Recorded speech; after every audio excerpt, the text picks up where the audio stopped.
Santé et chocolat.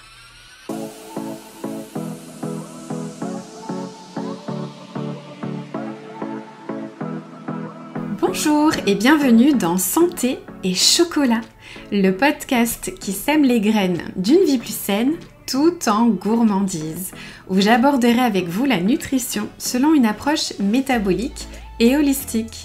Je suis Céline Faustin, diététicienne nutritionniste depuis 2005, spécialisée dans le rééquilibrage alimentaire avec des notions de psychonutrition et de micronutrition. Derrière chaque épisode se cache un peu de mon parcours, mon histoire avec la nutrition, mais aussi beaucoup d'expériences vécues auprès de mes patients.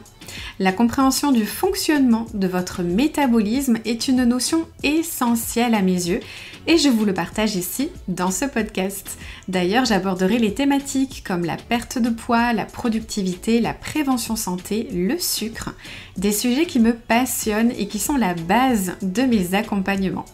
Seule ou avec des invités, je vous partagerai mes conseils simples et applicables instantanément dans votre quotidien.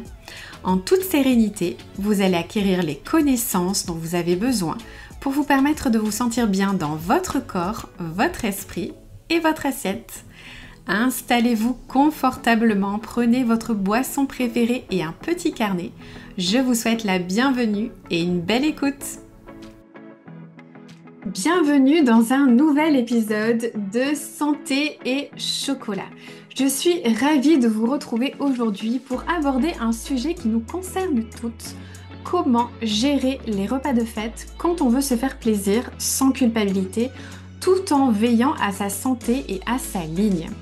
Cette période de l'année où les tentations se multiplient, dinde farcie, foie gras, bûches et petits chocolats, ça nous met l'eau à la bouche rien que d'y penser. Mais peut-être que l'on peut aussi ressentir une certaine appréhension. Peur de craquer, de ne pas réussir à équilibrer ou pire de voir nos efforts de l'année réduits à néant. Aujourd'hui, je vais vous partager des astuces simples pour équilibrer ces repas gourmands sans pour autant vous priver. Parce que oui, il est possible de profiter des fêtes tout en prenant soin de vous. Allez, installez-vous confortablement et c'est parti pour un épisode qui va vous réconcilier avec la magie des fêtes. Alors, j'aimerais aborder cet épisode en deux parties. Tout d'abord, des conseils généraux sur l'avant, pendant, après fête. Et ensuite, des conseils plus précis sur les meilleurs choix du repas de fête. Aussi, je vous ai préparé une petite surprise. Vous trouverez dans les notes de cet épisode tous mes conseils dans un mini-book des fêtes au format PDF, facile à emporter avec vous et à avoir sous la main les jours de fête. Alors d'abord, les conseils généraux. Conseil numéro un, mâcher. Toutes les personnes qui me suivent ou que j'ai eues en consultation connaissent déjà ce conseil. Je le répète à longueur de temps. Pourquoi? Plus vous allez mâcher et mieux vous allez digérer. Le repas étant déjà suffisamment difficile à digérer, le fait de mâcher permettra de bien broyer les aliments en bouche et aussi de commencer la digestion grâce à la salive. Aussi, plus vous allez mâcher et moins vous allez manger. La sensation de satiété est très longue à être ressentie. Il se passe 15 à 20 minutes avant que notre estomac ne dise à notre cerveau qu'il est plein. Conseil numéro 2, ne sautez pas de repas. Se dire, je mange pas à midi, ça compensera le repas de ce soir du réveillon, c'est une très mauvaise idée. C'est même l'une des pires choses que vous puissiez faire. Quand vous sautez un repas, vous ralentissez le métabolisme de votre corps. Autrement dit, vous allez brûler moins de calories. De plus, vous mettez votre organisme en mode pénurie. Il va donc stocker 2 fois plus au repas d'après et faire des réserves. Enfin, si vous sautez le déjeuner du midi, vous arriverez au dîner du réveillon complètement affamé et vous allez manger plus que de raison. Sans compter que vous vous serez senti privé, frustré et donc vous allez encore plus craquer. Moralité, prenez un petit déjeuner et un repas du midi équilibré, même si vous avez un repas festif le soir. Conseil numéro 3, gardez vos bonnes habitudes. Entre deux repas chargés, on a tendance à se dire «Oh, foutu pour foutu, au point où j'en suis», et donc à manger n'importe quoi.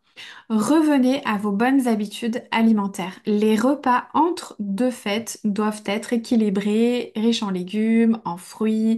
Buvez beaucoup d'eau pour stimuler l'élimination. Augmentez vos portions de légumes et donc de fibres. Piochez plutôt dans le panier de clémentine que dans la boîte de chocolat.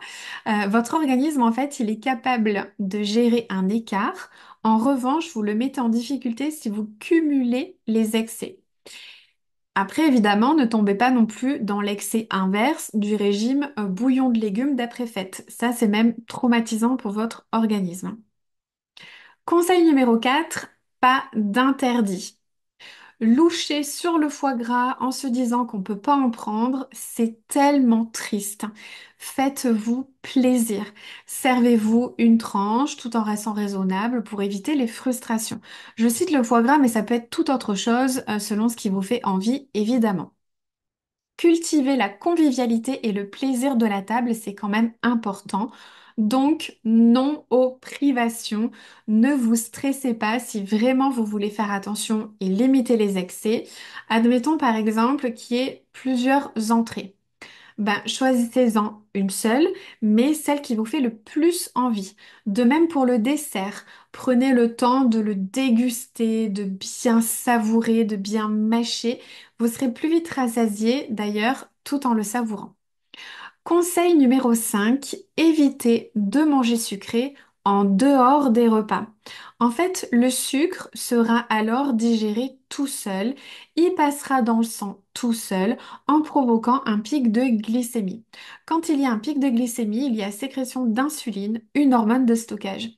Plus elle est sécrétée, plus vous allez stocker le sucre sous forme de graisse. Donc, quand on mange quelque chose de sucré, c'est plutôt à la fin d'un repas, par exemple.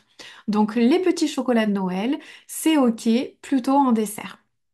Maintenant, je vais vous donner les conseils pour faire les meilleurs choix lors du repas. Donc, on va voir étape par étape selon le déroulé du repas, c'est-à-dire que je vais vous donner les conseils pour l'apéro, puis l'entrée, le plat, le fromage, le dessert.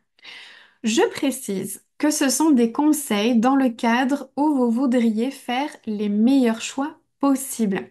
Si vous êtes dans l'optique d'une perte de poids, par exemple, sachez que ça peut être utile si vous avez plusieurs repas de fête prévus, famille recomposée, bonjour, et que vous aimeriez vous faire plaisir sur un repas, mais faire attention au repas suivant, par exemple. Alors, les conseils pour les repas. Donc, premièrement, l'apéro. Sachez que plus un alcool est fort en degré d'alcool, plus il est calorique. Donc si vous voulez choisir le vin le moins calorique, regardez le degré d'alcool. Ensuite, en comparant les différents alcools, il faut tenir compte du fait qu'on ne boit pas la même quantité de vin que de whisky. Donc souvent, à quantité conseillée, même si le whisky a un degré d'alcool plus élevé, ben en fait, ça revient quasi aux mêmes calories parce que le verre de vin, on va en boire 12 centilitres, alors que le verre de whisky, souvent, c'est 4 centilitres. Donc, finalement, ça revient au même. Préférez une coupe de champagne ou un verre de vin plutôt que des cocktails ou des punchs qui sont plus sucrés du fait de l'alcool plus du jus de fruits ou du soda qu'on va ajouter avec. Vous pouvez aussi choisir un soda light ou un Perrier citron ou même du kombucha qui est une boisson à base de thé fermenté et qui peut faire office de petite bulle dans une jolie coupe. Pour les alcools forts, gin et vodka par exemple, attention aux boissons sucrées qui vont avec. Voilà. Après, essayez quand même de manger un ou deux toasts pour ne pas avoir que de l'alcool dans l'estomac parce que souvent on passe à table tard. Le mieux étant de choisir des amuse-gueules sous forme de crudités, tomates cerises, radis, carottes en bâtonnet, en tout cas si c'est proposé. Ensuite, en entrée. Commencez, si possible, par une crudité afin de bénéficier de l'effet fibre. Une salade verte, par exemple, c'est parfait. Alors, l'effet fibre, qu'est-ce que c'est?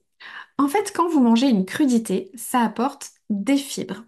Bien mâchées, elles vont former un gel visqueux dans votre estomac qui a déjà un pouvoir rassasiant, mais aussi sur lequel vont se coller les graisses et les sucres du repas. Donc, ça vous permet de limiter les dégâts. Aussi, l'idéal en entrée, ce sont les fruits de mer, riches en protéines et en minéraux. En plus, on n'en mange pas toute l'année, donc ça peut permettre de faire le plein de bons minéraux.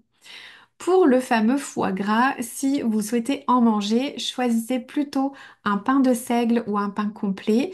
Évitez de l'associer avec un pain sucré comme un pain brioché ou du pain d'épices. Et puis on va éviter peut-être la confiture d'oignon qui va avec. Ça, c'est toujours dans le cadre où vous voulez vraiment faire attention. Maintenant, moi, je suis toujours dans le ratio 80-20. Et les fêtes font partie du 20% où on se prend pas la tête et on mange ce qui nous fait plaisir. Ensuite, au niveau du plat principal. En général, le plat principal est souvent à base de viande ou de poisson avec un accompagnement, donc c'est pas vraiment là qu'il y aura le plus de déséquilibre. Juste manger au plus près de vos besoins quantitatifs parce que souvent arrivé à ce stade-là, on a déjà moins faim. Ensuite, fromage ou dessert. Choisissez toujours le fromage parce que le gras aura toujours moins d'impact sur votre santé que le sucre, qui est l'ennemi public numéro un puisque caché partout. Petit rappel quand même sur les fromages. Les fromages à pâte dure seront les plus riches en graisse. Tout ce qui est Cantal, Comté, Gruyère, parce qu'ils contiennent moins d'eau, donc ils sont plus riches en graisse. Si vous voulez limiter l'apport calorique de votre repas, choisissez plutôt un fromage à pâte molle comme un camembert ou du chèvre par exemple. Aussi, préférez manger le fromage avec du pain spécial complet, de seigle, etc. Et ce sont d'ailleurs souvent des pains qui sont proposés lors des fêtes justement, donc ce sera facile de choisir plutôt un pain spécial. Ensuite, au niveau du dessert, c'est là où je vous conseille de limiter la quantité. Parce que en plus, arrive à ce moment-là, en général, on a déjà plus faim. Et dites-vous que tout ce que vous mangez sans faim, votre corps n'en a pas besoin et donc il va le stocker sous forme de graisse. Tant que possible, préférez tout ce qui est à base de fruits, fruits à croquer, en carpaccio, salade de fruits, bûches glacées aux fruits, genre sorbet, voilà. Et encore une fois, c'est vraiment dans le cadre d'un repas où vous voulez faire attention. Parce que souvent, les repas de fête, il y en a plusieurs. Donc n'hésitez pas du coup à vous faire plaisir sur un ou deux repas. Et puis si vraiment il y a encore deux ou trois repas derrière, bah, peut-être qu'à ce moment-là, et même vous n'aurez même plus envie finalement vous aurez envie de manger plus léger. Ça se fera même naturellement. Alors, petit bonus, astuce pour bien digérer. Déjà, écoutez-vous. Votre corps est bien fait.